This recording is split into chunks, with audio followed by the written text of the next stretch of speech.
Okay, next chapter, first introduction, says Eric, a groupie, received $30 in donations and he wants to make at least $150. So question number one, how much does he have to make in pledges in order to reach his goal? Well, let's go ahead and write this out. He wants to have his pledges plus his donations to be at least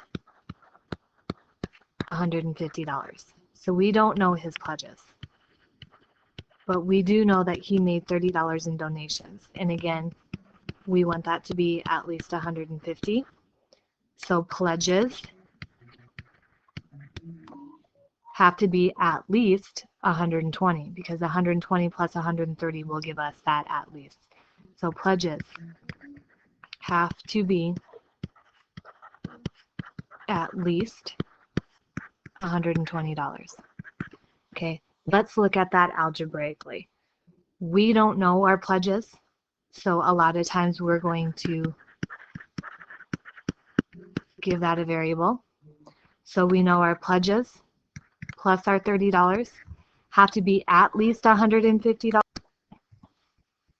At least in math means that we want it to be greater than or equal to $150. So solving just like this was an equation where this was an equal sign, we would subtract that 30 over, and our pledges have to be at least $120. So many of the same concepts as solving a linear equation, the only difference is now we have many different solutions where he could make $120, he can make $125, $130. As long as it's greater than or equal to $120, then he will be happy. So same concepts, solving it the same way. It's just our solution means something just a tad bit different. So let's go ahead and look at this next one. The group rented a sound system for $50 and is also planning on giving money to the school for the use of the track. Due to their budget, they can spend no more than $150 for expenses. So how much can they donate to the school? Well, we know the sound system and the donation can be no more than at $150. So let's go ahead and fill in the blanks that we know. We know that sound system is $50 plus that donation, again, no more than 150 bucks. So 50 plus what is going to give us that 150? That donation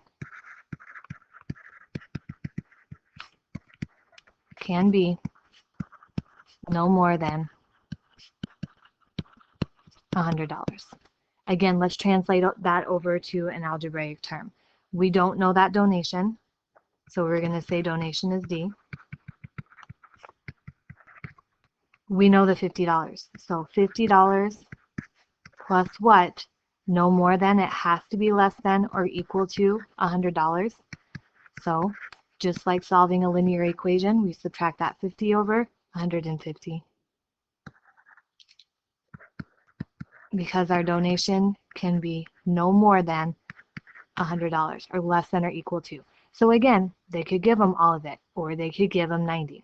They could give them 75. As long as it's less than 100, it will satisfy this, what is called a linear inequality.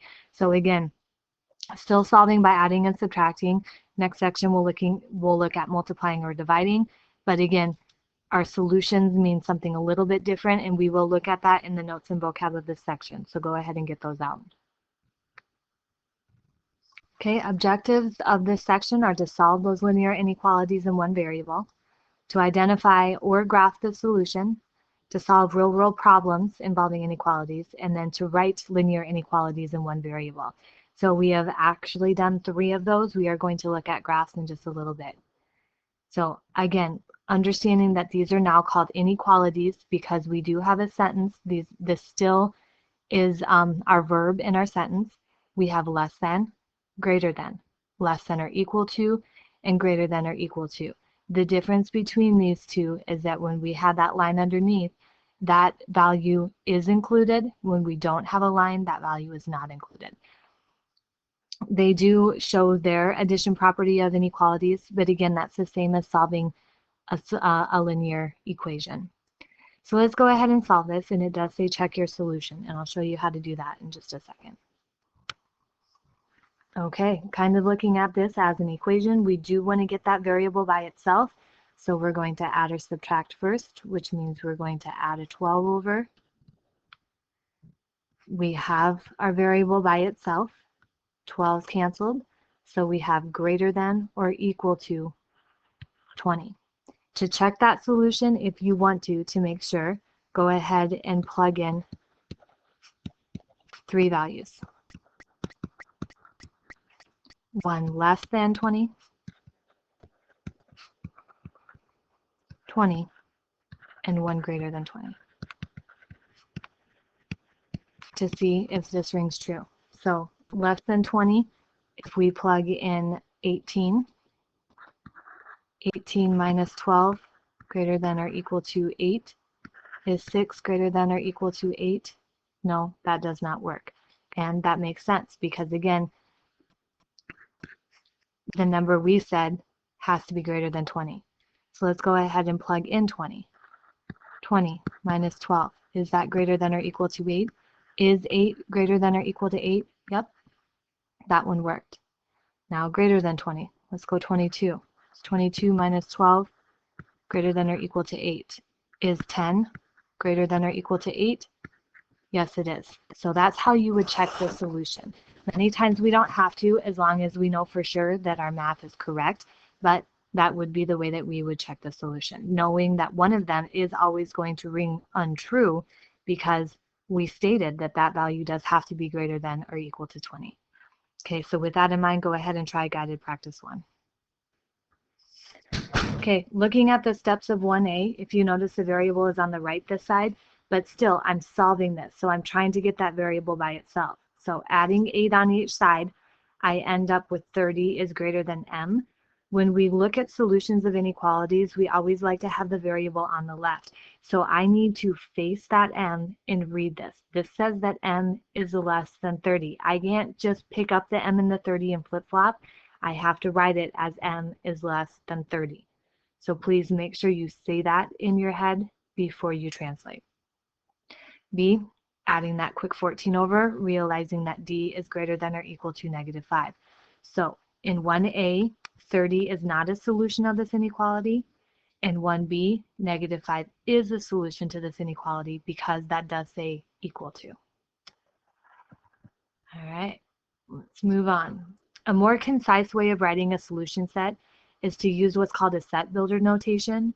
In a set builder notation, the solution set in example 1 is this right here, which is all numbers x such that x is greater than or equal to 20. Okay, that's the most precise way. A lot of times we really do just look at this. However, if you ever see this as an answer, that just says all real numbers x such that x is greater than or equal to 20. That's what it means. Now we're going to look at graphing. This solution set can be graphed on a number line. Be sure to check if the endpoint of the graph of an inequality should be circle or a dot. If the endpoint is not included in the graph, use a circle, otherwise use a dot. So let me see. Let's go back up here. Nope. Yes. Okay, when we look at this, when we graph, if we have a less than or just a greater than, we are going to use just circles because that is not included in our solution set. If we have a less than or equal to or a greater than or equal to, those are going to be filled in because that is a solution to our equation. So let's keep that in mind. Okay, again, they explain that right here, but it's kind of nice to see that as well. They're showing the subtraction property of inequalities, which we know. This is just solving. So if we have addition to undo addition, we are going to subtract over. All right, with all of that in mind, let's go ahead and look at solving m plus 19 is greater than 56. I'm going to go ahead and rewrite that down here. Again, I am solving this inequality, so I have to undo that 19 in order to get m by itself. So 56 minus 19 is 37. I know that m is greater than 37. And they wrote it as set builder notation. This says that all real numbers m such that m is greater than 37. That's pretty high class fancy. Okay, so understand what that is, but most of the time we are just going to focus on saying m is greater than 37. Okay, go ahead and try guided practice 2. Okay, pretty straightforward. Subtracting that 8 over, we have all real numbers p such that p is less than or equal to 10. Now we're going to see what this looks like in a graph. Okay, because remember, graphs here are going to look a little bit different, and also realizing that our solution isn't just one specific value, it's many, many different values. So let's go ahead and look at what they have here on example 3. We now have variables on each side. So we're going to look at this. First is solving. Pretending, don't again get scared of this inequality. Let's just pretend that that is an equal sign because we're going to solve it the same way. We have variables on both sides, which means if you remember, our little rule was if they're both positive, let's go ahead and subtract the smaller number so we don't have to deal with negatives. We end up with 6 is less than or equal to 4a minus 3a is just a.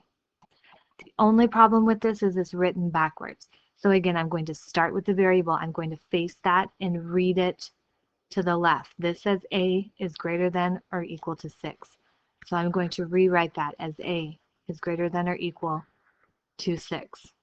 So I solved it. Now I have to graph that. I have to show what that value is. So since it's greater than or equal to 6, let's go ahead and start really wherever we want on this. Maybe I'll start with -2 right here, -3, -4. No, what am I doing? Holy cow, don't look at that. -2, -1, 0.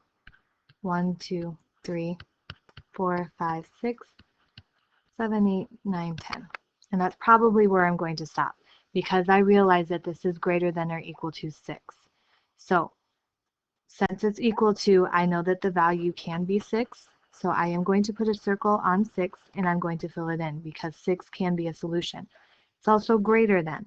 So that means that I'm going to draw an arrow to the right because all of these numbers that are greater than satisfy my solution. So it's not just 6. It's 6, 6.5, 7, 9.1, 10.125, all of those numbers. Some students don't like drawing exactly on the number line. Sometimes it's a little bit easier to see above the number line. So either one of these is okay. As long as kind of remember that this is the same as the graphs of two variables, just make sure that everything is consistent down here. Okay, you can start wherever you want as long as your numbers are consistent. Okay, go ahead and give that a try with guided practice 3A. Okay, both of these did have variables on each side, so I used my little tip and subtracted the smaller number. First one I had -1 is less than n, but again, reading that backwards, that is n is greater than -1. So setting up my number line, I found my number 1, or my -1. Notice how it's not equal to. So I have an open circle at -1. It's everything greater than that. So some students get a bit confused at which way this is supposed to look. If the variable is always to the left, your arrow is going to point the way that your inequality sign is going to point. So sometimes that helps. Looking at this next one, look at this. H is less than or equal to 12. Found 12. I filled in the circle because 12 is a solution. My inequality sign is pointing to the left, so I know it's everything less than 12. Okay, so a couple other little tips and tricks. All right, looking at this again, here's a couple of the words that we're looking for. Less than, fewer than are going to give you that less than. Greater than, more than is greater than. Some of these are a little bit tricky when you read it because students sometimes when they see no more than, they see the more than and they want to write it as greater than or equal to. It's no more than. So make sure that you slow down and understand what that story problem is asking. Same thing as no less than. Okay, or at least they want to see that that is a less than symbol. It's not. So understand what the story problem is asking for. Okay, with that in mind, let's go ahead and look at our little pets problem.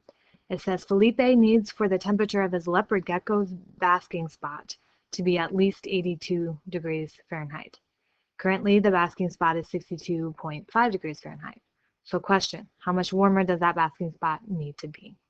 Doesn't say to set up an inequality, but I'm going to anyway. So I know that it has to be at least 82 degrees, and that's what I'm going to start with. So at least means greater than or equal to 82. I know that I'm starting at 62.5. So 62.5 plus what temperature is going to give me at least 82 degrees. And I know that temp means T. Okay, so let's go ahead and find that out. Let's subtract 62.5 from each side.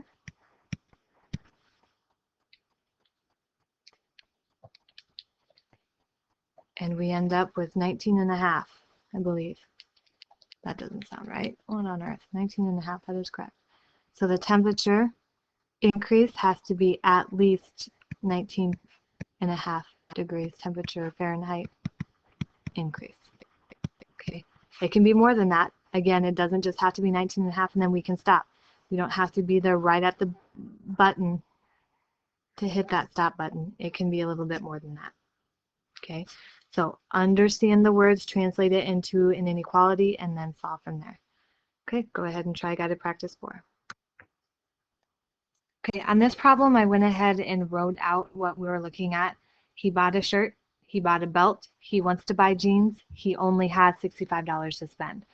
So the $32 for the shirt and the belt plus the jeans can be less than or equal to 25, or 65, goodness. So subtracting that over, I know that the jeans have to be less than or equal to 33. So how do you say that? He can spend no more than $33 because that sign means no more than. Okay, so again, inequalities, we are solving them exactly the same way as we are equations, but understanding what these symbols mean. Understanding we do have definitely more than one solution to each equation and what those solutions do mean. Okay, with that, go ahead and try the assignment for this section.